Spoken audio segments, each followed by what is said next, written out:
Mélodie, non, je sais pas, moi j'ai Nathalie Macquois, mais bon, débrouillez-vous. Le groupe Génération. Merci Madame la maire. Donc Mélodie Tonnely pour le groupe Génération. Madame la maire, chers collègues, la Nuit de la Solidarité organisée cette année, le 20 janvier, a décompté 2600 personnes sans solution d'hébergement sur le territoire parisien.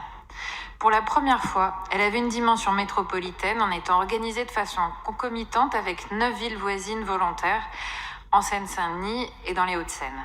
Preuve de la qualité de cette opération et de sa méthodologie, elle était cette année mutualisée avec le décompte des sans-abri dans le recensement général de population de l'INSEE.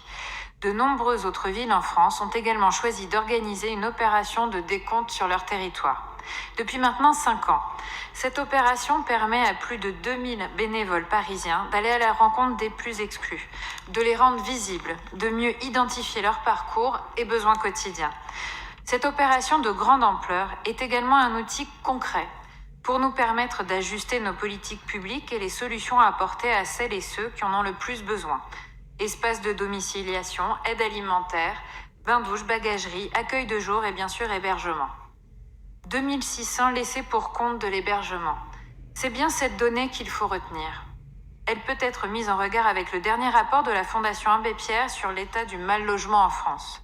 Ce rapport souligne la superposition de la crise du logement avec les effets de la crise sanitaire pour nombre de ménages à bout de souffle et proches du point de bascule dans la grande exclusion.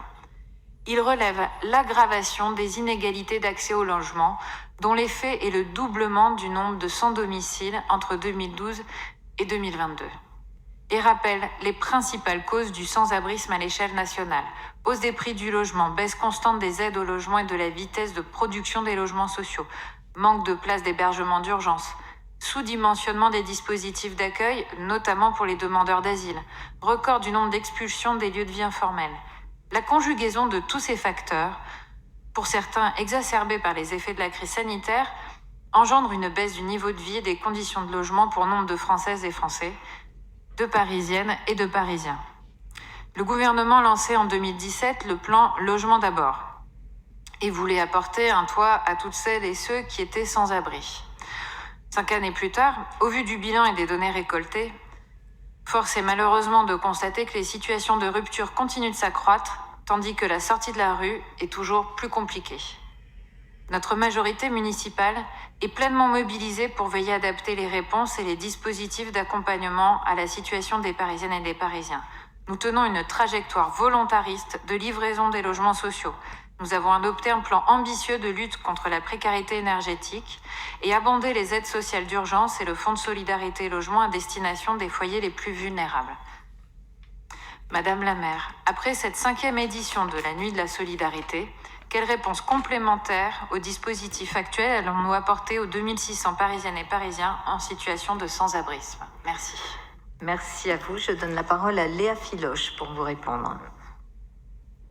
Merci Madame la maire, merci chère Mélodie Tonnely, chers collègues.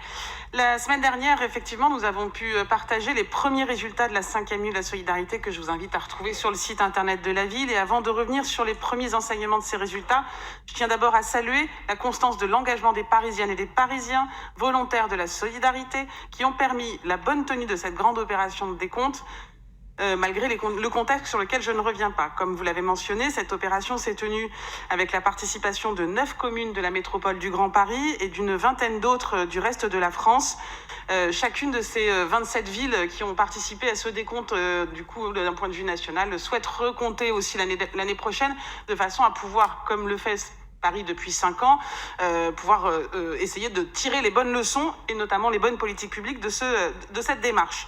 Je tiens également à saluer la participation nécessaire des acteurs de la solidarité, dont de nombreux élus sont dans cet hémicycle, de nombreux élus d'arrondissement aussi, mais aussi les partenaires de la Nuit de la Solidarité, les agents de la ville, les agents de la Fabrique de la Solidarité, toutes les associations et les institutions partenaires. Nous avons cette année encore organisé cette nuit dans des conditions complexes liées au contexte sanitaire, aux températures particulièrement basses. Mais les plus de 2000 volontaires ont réussi à couvrir les 353 secteurs parisiens, ce qui garantit la fiabilité des résultats. Cela a été dit aussi, nous avons aussi beaucoup travaillé avec l'INSEE de façon à avoir un décompte basé sur la méthodologie de la nuit des solidarités, mais qui servira au recensement de l'INSEE. Les résultats sont donc effectivement en légère baisse. Moins 8% de personnes sans abri ont été décomptées en 2022 par rapport à 2021. Et comme vous l'avez dit, il y avait encore 2600 personnes en situation de rue dans la nuit du 20 janvier dernier et 487 personnes dans les 9 autres communes de la métropole du Grand Paris. Nous devons également mettre en perspective ces résultats avec le rapport de la Fondation Abbé Pierre dont vous avez parlé sur le mal logement. Et je sais l'engagement de mon collègue Yann Brossat dans le domaine du logement social. La ville de Paris, qui n'a pas la compétence de l'hébergement, mais qui assume plus que ses obligations, intervient auprès des Parisiennes et des Parisiens, notamment en question de prévention dans le domaine de la lutte contre les expulsions locatives, mais aussi, et je ne reviens pas, sur tout le travail que nous menons dans le cadre du Fonds de solidarité logement.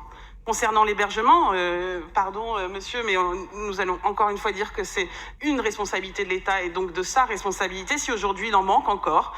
Nous maintenons un dialogue soutenu avec ces services pour qu'on augmente encore davantage la capacité d'hébergement, notamment en matière d'urgence. Nous mettons à disposition de l'État un certain nombre de bâtiments pour pouvoir en faire de l'hébergement. Nous travaillons aussi en lien avec Emmanuel Grégoire, avec des promoteurs qui interviennent sur le territoire parisien, de façon à ce qu'on puisse ouvrir et proposer des occupations temporaires afin qu'aucun bâtiment ne reste vide à Paris. Enfin, le questionnaire, je le rappelle, ce n'est pas qu'un décompte, c'est aussi un échange avec les personnes que nous croisons et nous avons un questionnaire que les volontaires de la solidarité permettent d'avoir un échange avec les publics. Ce questionnaire nous permet d'adapter nos propres dispositifs municipaux de façon à essayer au quotidien de rendre les choses plus simples pour celles et ceux qui sont le plus exclus des dispositifs, pour garantir à l'échelle de chaque arrondissement une réponse aux besoins fondamentaux qui est effectivement nécessaire à une réinsertion réussie. Ces dispositifs précieux sont animés soit par nos propres services, soit par des associations partenaires. Je pense là aux maraudes, je pense aux distributions alimentaires, aux espaces de domiciliation, aux lieux d'accueil de jour ou de nuit, aux bains-douches, qui sont des dispositifs qu'on essaye aussi de rendre spécifiquement des services pour les femmes, notamment, dont on sait qu'elles sont particulièrement vulnérables dehors. L'ensemble de ces politiques publiques, qu'elles soient parisiennes, métropolitaine ou nationale, seront aussi mises en cohérence et en complémentarité dans l'acte 2 du pacte de lutte contre l'exclusion que la ville est en train de construire avec l'ensemble des partenaires institutionnels et associatifs intéressés à cette question.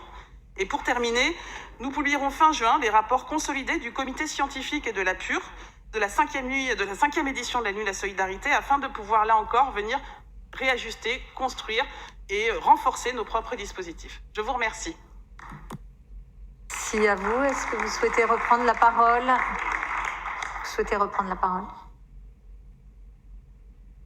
Merci, juste pour remercier l'ensemble des éléments qu'a pu nous apporter notre collègue qui œuvre chaque jour sur ces sujets qui sont vraiment fondamentaux. Merci beaucoup. Et à vous, dernière question posée par Madame Simonet. Vous avez la parole.